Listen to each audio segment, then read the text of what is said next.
Hello and welcome back to another special presentation of a Cozy Christmas podcast. My name is Art, and I'll be your host and narrator today, your guide to the coziest Christmas story ever written, perhaps. Hey everyone, thank you for coming back for part 2 of A Christmas Carol by Charles Dickens. When last we left Scrooge, he had quite the disturbing vision. His long-dead partner, Jacob Marley, seemingly has returned from the grave to warn him that he would be visited by 3 spirits. What do you think will happen tonight? Well, as the title of Chapter 2, or Stave 2, is called The First of the 3 Spirits, I think he's about to be visited by the ghost of Christmas past. There are so many wonderful classic scenes in this chapter. So this chapter picks up where we left off. Scrooge is asleep, fitfully so, and he wakes up and wonders what's going to happen. Will he be visited by spirits? Was it just a bad dream he had? What's going to happen? Let's settle in and find out. Grab your favorite blanket, get some eggnog, and turn down the lights, and I'll read for you A Christmas Carol by Charles Dickens. Stave 2, The First of the 3 Spirits.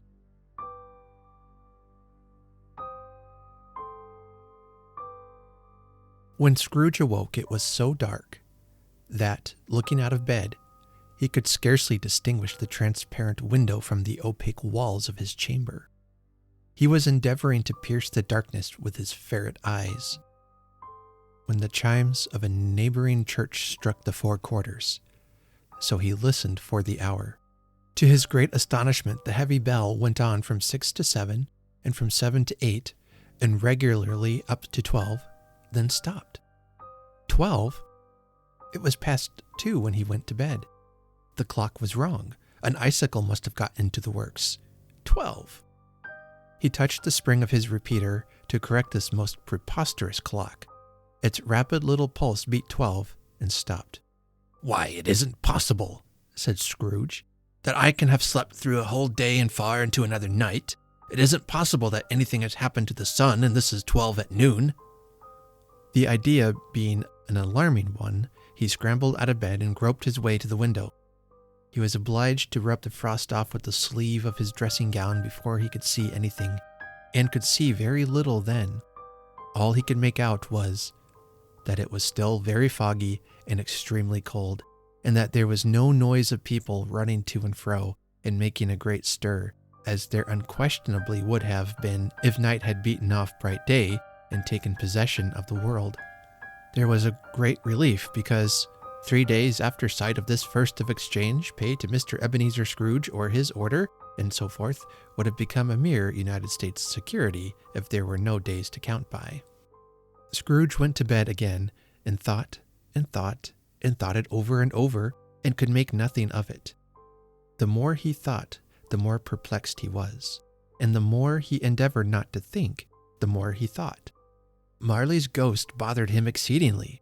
Every time he resolved within himself, after mature inquiry, that it was all a dream, his mind flew back again like a strong spring released to its first position, and presented the same problem to be worked all through.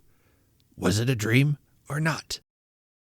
Scrooge lay in this state until the chime had gone 3 quarters more, when he remembered, on a sudden, that the ghost had warned him of a visitation when the bell tolled 1. He resolved to lie awake until the hour was past, and considering that he could no more go to sleep than go to heaven, this was, perhaps, the wisest resolution in his power.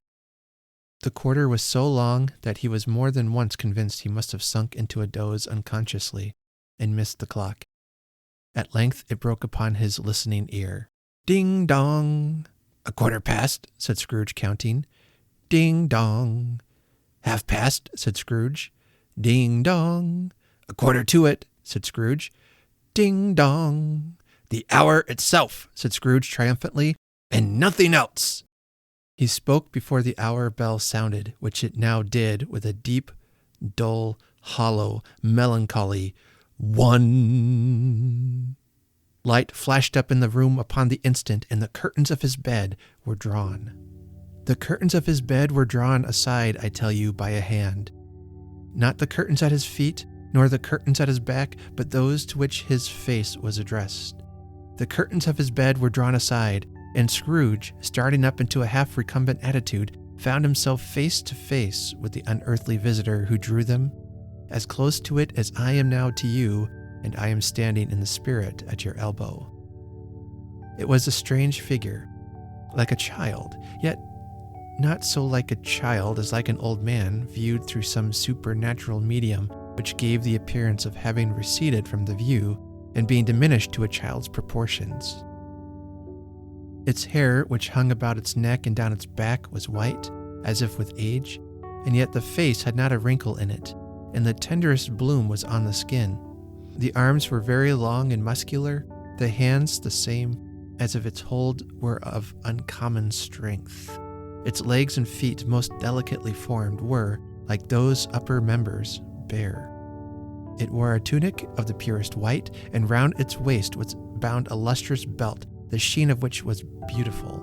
It held a branch of fresh green holly in its hand, and in singular contradiction of that wintry emblem, had its dress trimmed with summer flowers. But the strangest thing about it was that from the crown of its head there sprung a bright, clear jet of light, by which all this was visible, and which was doubtless the occasion of its using, in its duller moments, a great extinguisher for a cap, which it now held under its arm.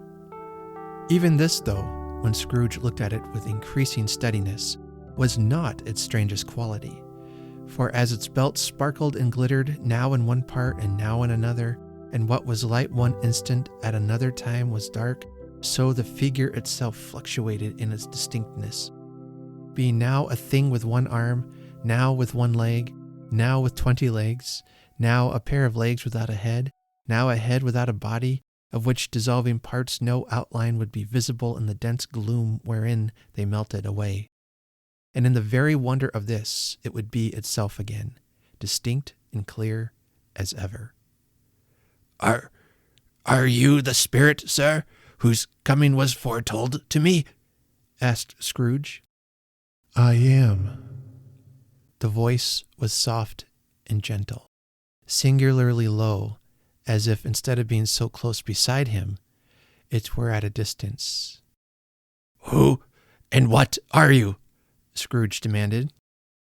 "I am the ghost of Christmas past." "Long past?"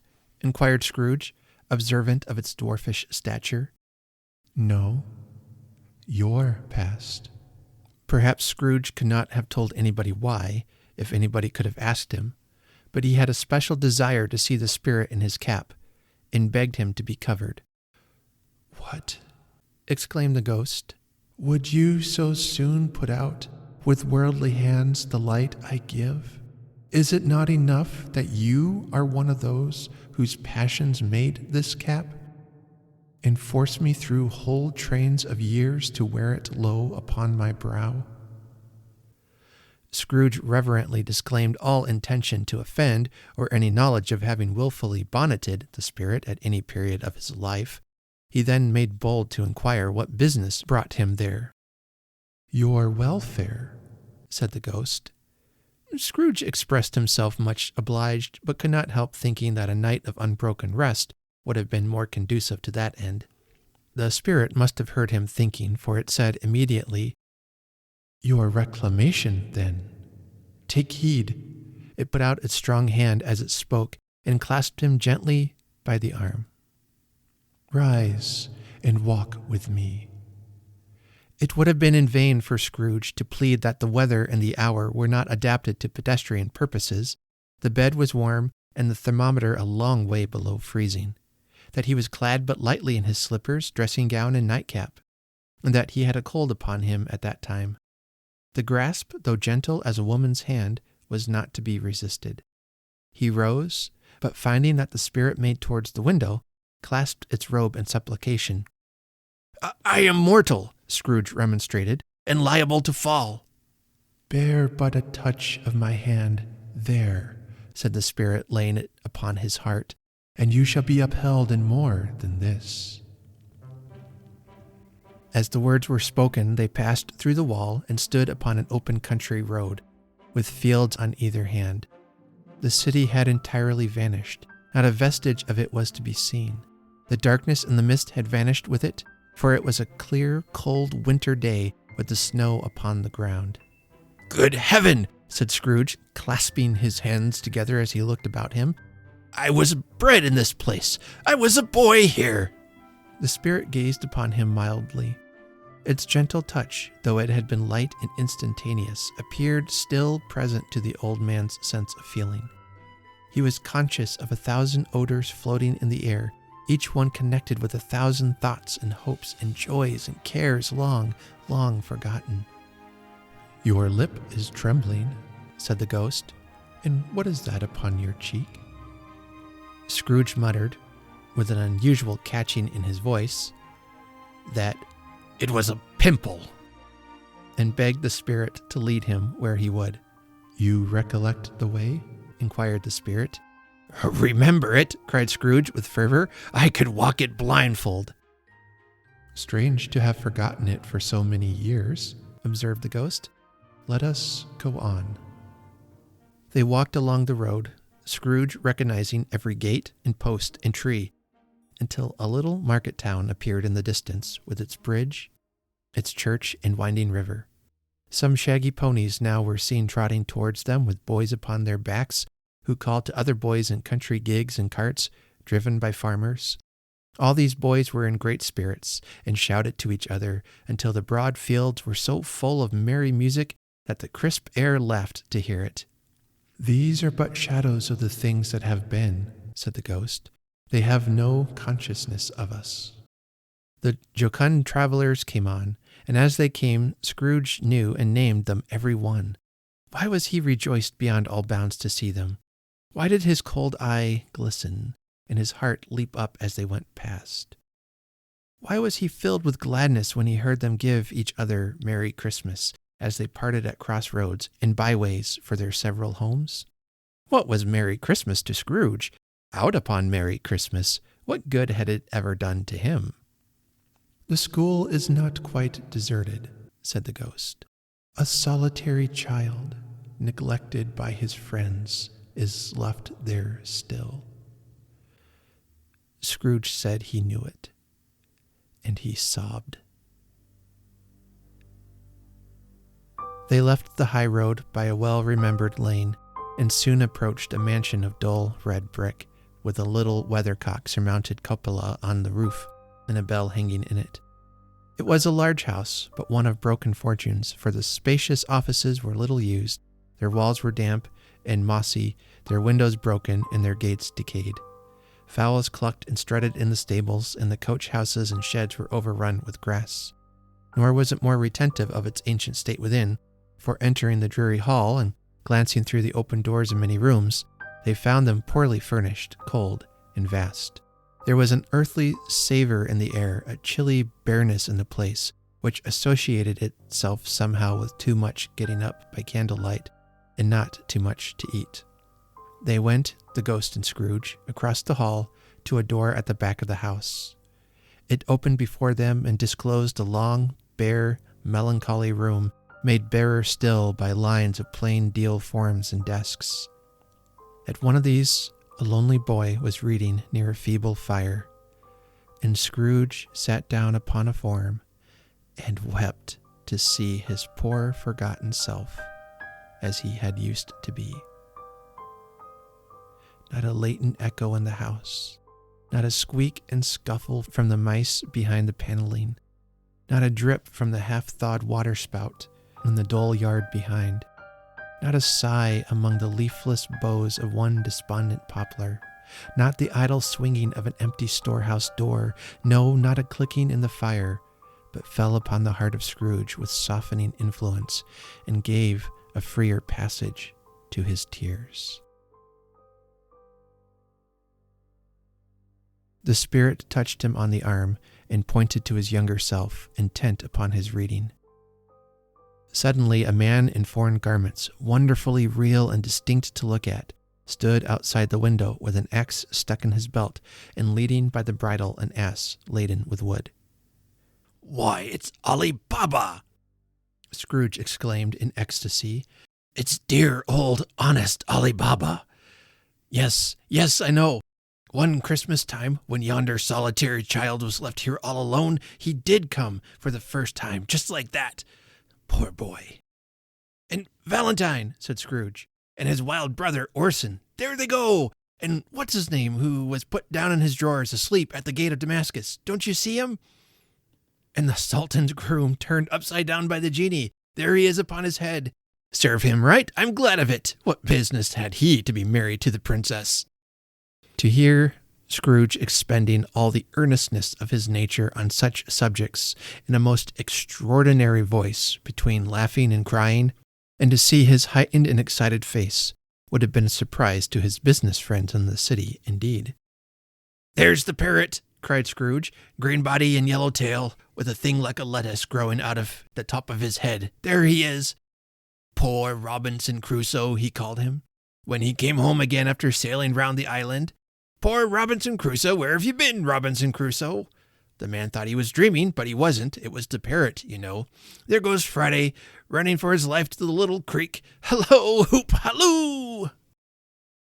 Then, with a rapidity of transition very foreign to his usual character, he said, in pity for his former self, "Poor boy," and cried again.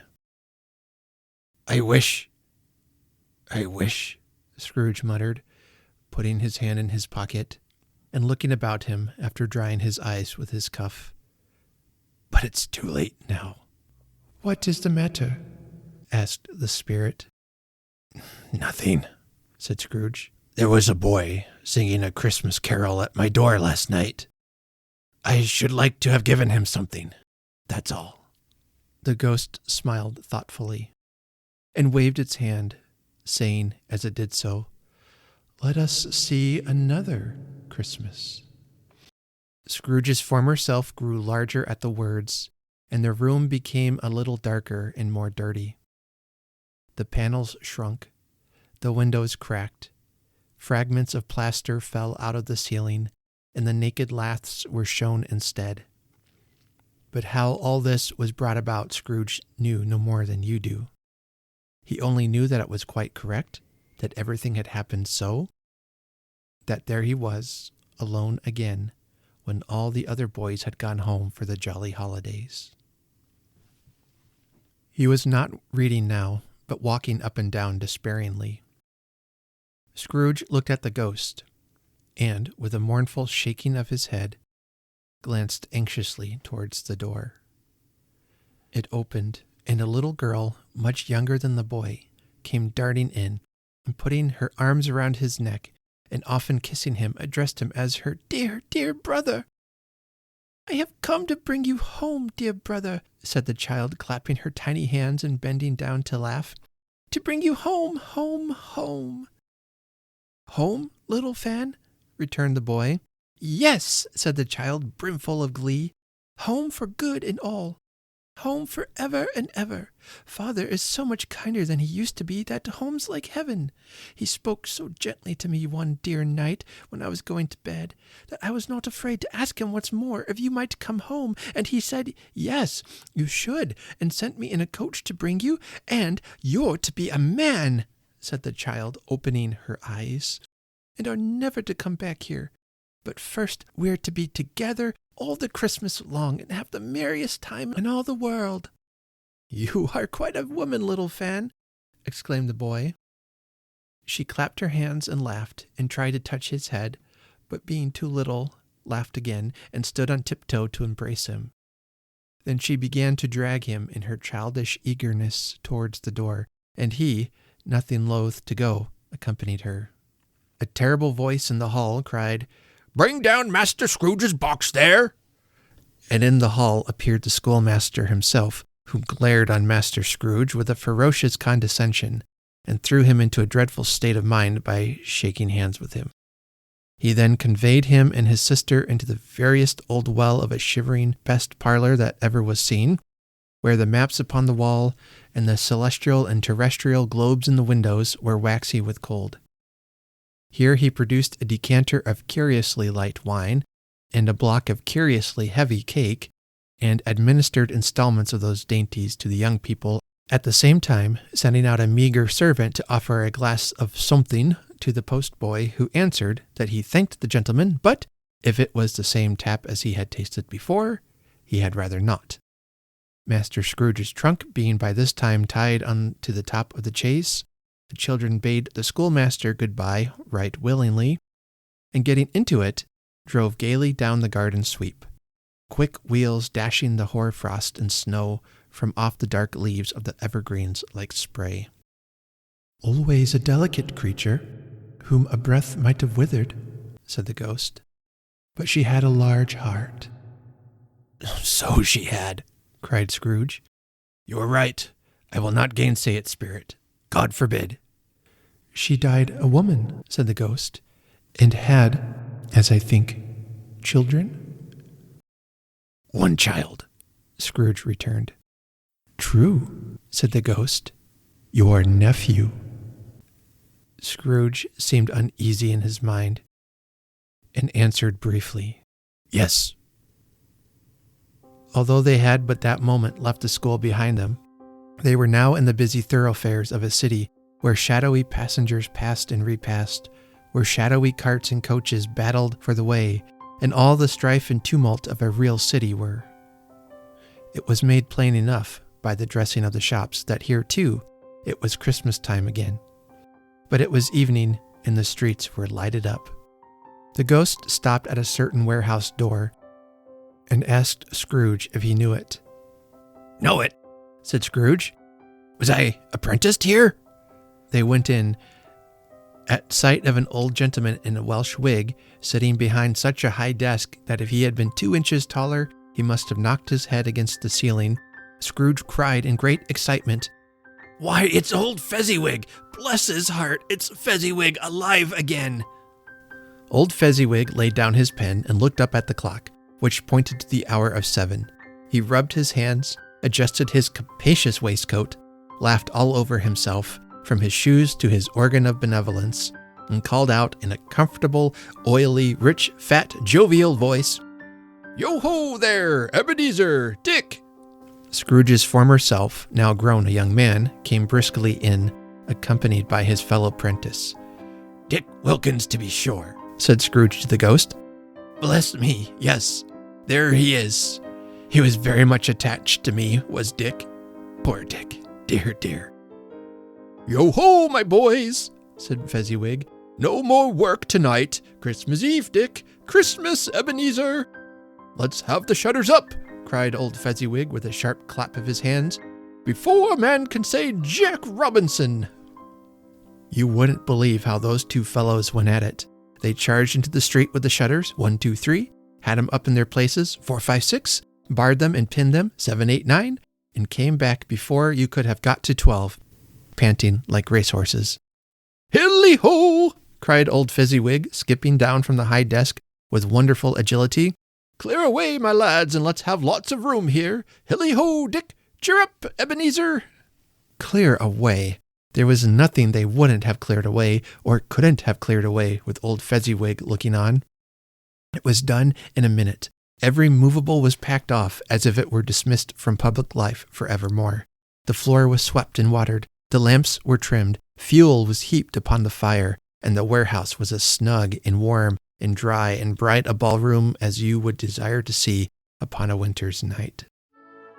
In came a fiddler with a music book, and went up to the lofty desk, and made an orchestra of it, and tuned like 50 stomach aches. In came Mrs. Fezziwig, one vast substantial smile. In came the 3 Miss Fezziwigs, beaming and lovable.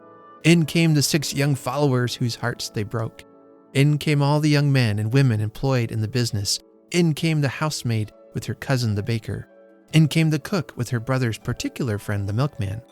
In came the boy from over the way, who was suspected of not having board enough from his master, trying to hide himself behind the girl from next door but one, who was proved to have had her ears pulled by her mistress.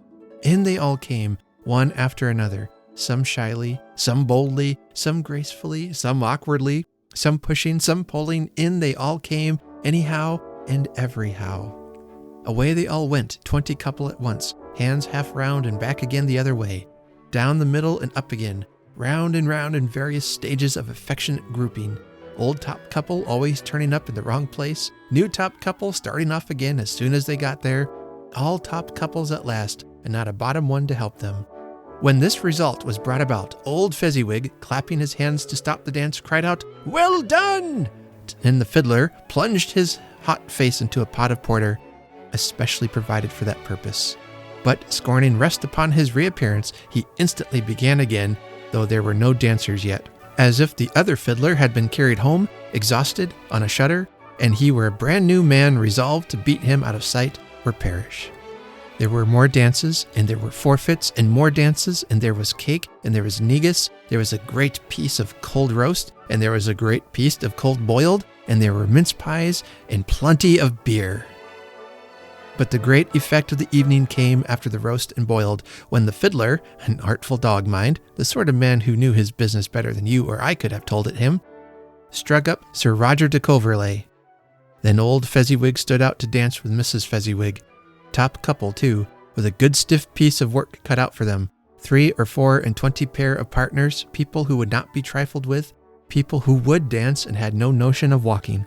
But if they had been twice as many, 4 times, old Fezziwig would have been a match for them, and so would Mrs. Fezziwig. As to her, she was worthy to be his partner in every sense of the term. If that's not high praise, tell me higher and I'll use it. A positive light appeared to issue from Fezziwig's calves. They shone in every part of the dance like moons. You couldn't have predicted at any given time what would become of them next. And when old Fezziwig and Mrs. Fezziwig had gone all through the dance, advance and retire, both hands to your partner, bow and curtsy, corkscrew, thread the needle, and back again to your place, Fezziwig cut so deftly that he appeared to wink with his legs, and came upon his feet again without a stagger. When the clock struck 11, this domestic ball broke up. Mr. and Mrs. Fezziwig took their stations, one on either side the door, and shaking hands with every person individually as he or she went out, wished him or her a Merry Christmas. When everybody had retired but the 2 prentices, they did the same to them, and thus the cheerful voices died away, and the lads were left to their beds, which were under a counter in the back shop. During the whole of this time, Scrooge had acted like a man out of his wits. His heart and soul were in the scene, and with his former self. He corroborated everything, remembered everything, enjoyed everything, and underwent the strangest agitation. It was not until now, when the bright faces of his former self and Dick were turned from them, that he remembered the ghost, and became conscious that it was looking full upon him, while the light upon its head burnt very clear. "A small matter," said the ghost, "to make these silly folks so full of gratitude." "Small?" echoed Scrooge. The spirit signed to him to listen to the 2 apprentices, who were pouring out their hearts in praise of Fezziwig, and, when he had done so, said, "Why, is it not? He has spent but a few pounds of your mortal money, 3 or 4, perhaps. Is that so much that he deserves this praise?" "It isn't that," said Scrooge, heated by the remark, and speaking unconsciously like his former, not his latter self. "It isn't that, spirit. He has the power to render us happy or unhappy, to make our service light or burdensome, a pleasure or a toil. Say that his power lies in words and looks, and things so slight and insignificant that it is impossible to add and count them up. What then? The happiness he gives is quite as great as if it cost a fortune." He felt the spirit's glance and stopped. "What is the matter?" asked the ghost. "Nothing particular," said Scrooge. "Something, I think," the ghost insisted. "No," said Scrooge, "no. I should like to be able to say a word or 2 to my clerk just now. That's all." His former self turned down the lamps as he gave utterance to the wish. and Scrooge and the ghost again stood side by side in the open air. "My time grows short," observed the spirit. "Quick." This was not addressed to Scrooge or to anyone whom he could see, but it produced an immediate effect. For again Scrooge saw himself. He was older now, a man in the prime of life. His face had not the harsh and rigid lines of later years, but it had begun to wear the signs of care and avarice. There was an eager, greedy, restless motion in the eye, which showed the passion that had taken root, and where the shadow of the growing tree would fall. He was not alone, but sat by the side of a fair young girl in a mourning dress, in whose eyes there were tears, which sparkled in the light that shone out of the ghost of Christmas past. "It matters little," she said softly, "to you very little. Another idol has displaced me, and if it can cheer and comfort you in time to come as I would have tried to do, I have no just cause to grieve." "What idol has displaced you?" he rejoined. "A golden one." "This is the even-handed dealing of the world," he said. "There is nothing on which it is so hard as poverty, and there is nothing it professes to condemn with such severity as the pursuit of wealth." "You fear the world too much," she answered gently. "All your other hopes have merged into the hope of being beyond the chance of its sordid reproach. I have seen your nobler aspirations fall off one by one, until the master passion, gain, engrosses you. Have I not?" "What then?" he retorted. "Even if I have grown so much wiser, what then? I am not changed towards you." She shook her head. "Am I?" "Our contract is an old one. It was made when we were both poor and content to be so, until, in good season, we could improve our worldly fortune by our patient industry. You are changed. When it was made, you were another man." "I was a boy," he said impatiently. "Your own feeling tells you that you were not what you are," she returned. "I am. That which promised happiness when we were one in heart is fraught with misery now that we are two. How often and how keenly I have thought of this I will not say. It is enough that I have thought of it and can release you." "Have I ever sought release?" "In words, no, never." "In what then?" "In a changed nature. In an altered spirit, in another atmosphere of life, another hope as its great end.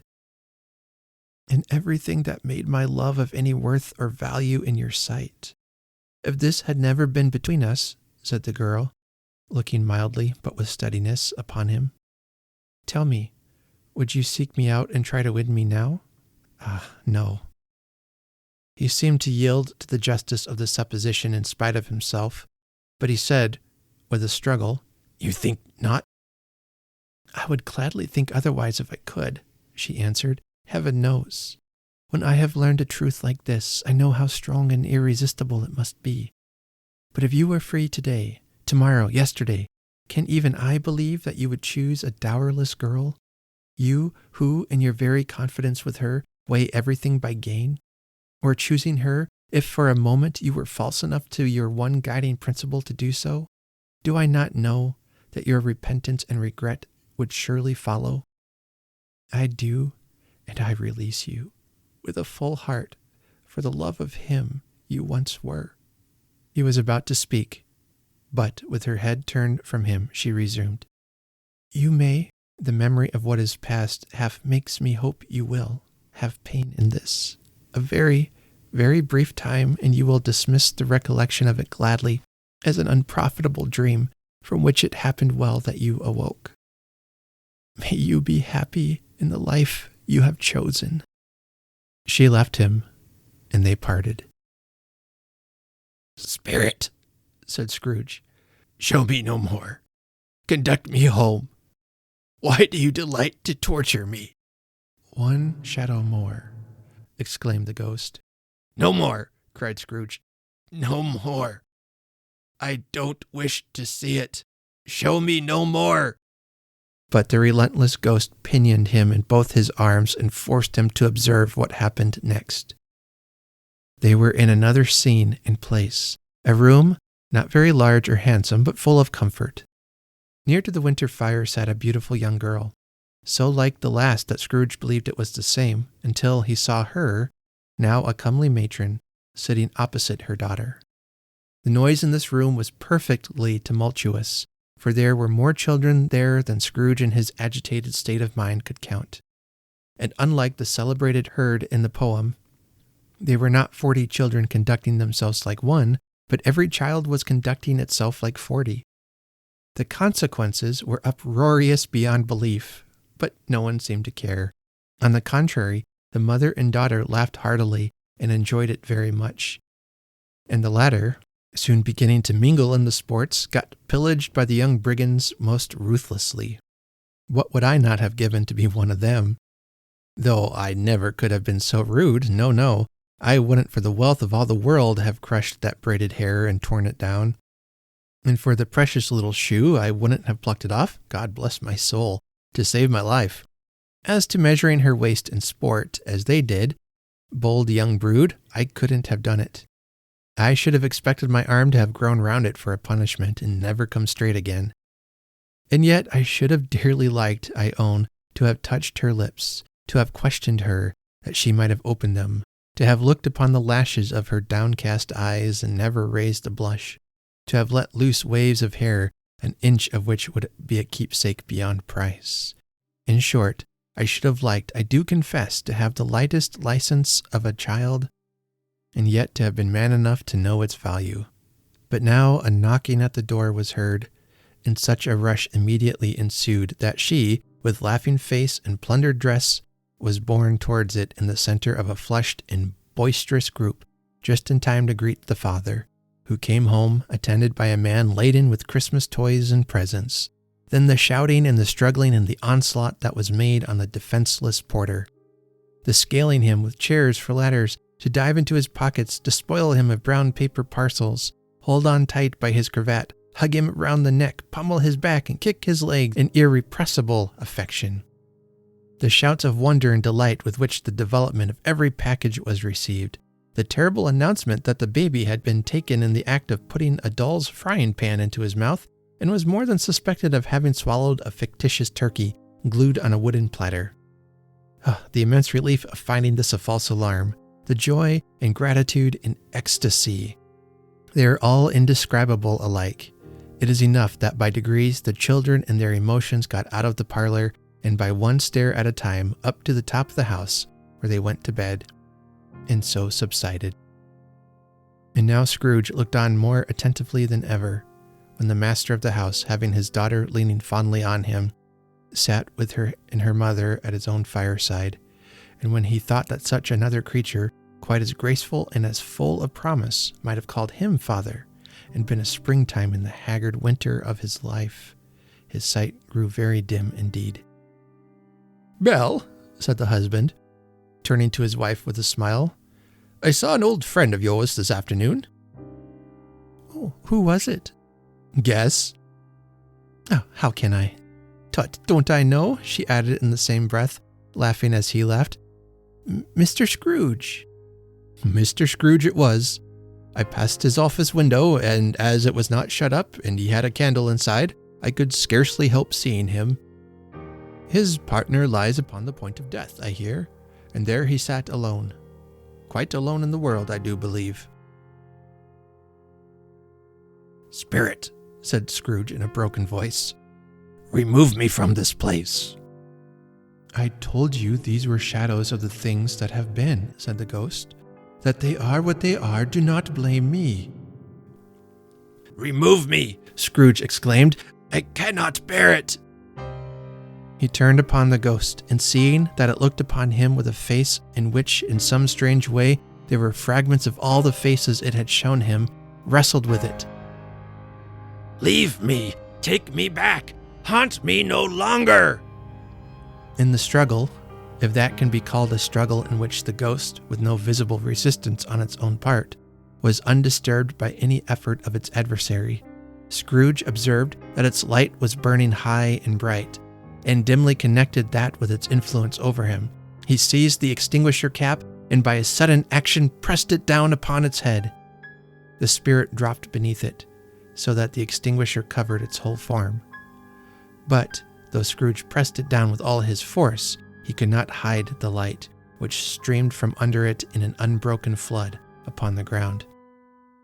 He was conscious of being exhausted and overcome by an irresistible drowsiness, and further, of being in his own bedroom. He gave the cap a parting squeeze, in which his hand relaxed, and had barely time to reel to bed before he sank into a heavy sleep.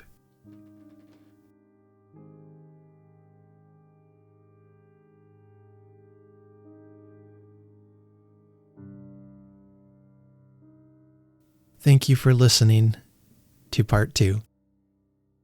I always think whenever I finish a chapter of A Christmas Carol that one was my favorite chapter. But then I read the next one and then I think, no, that one was my favorite.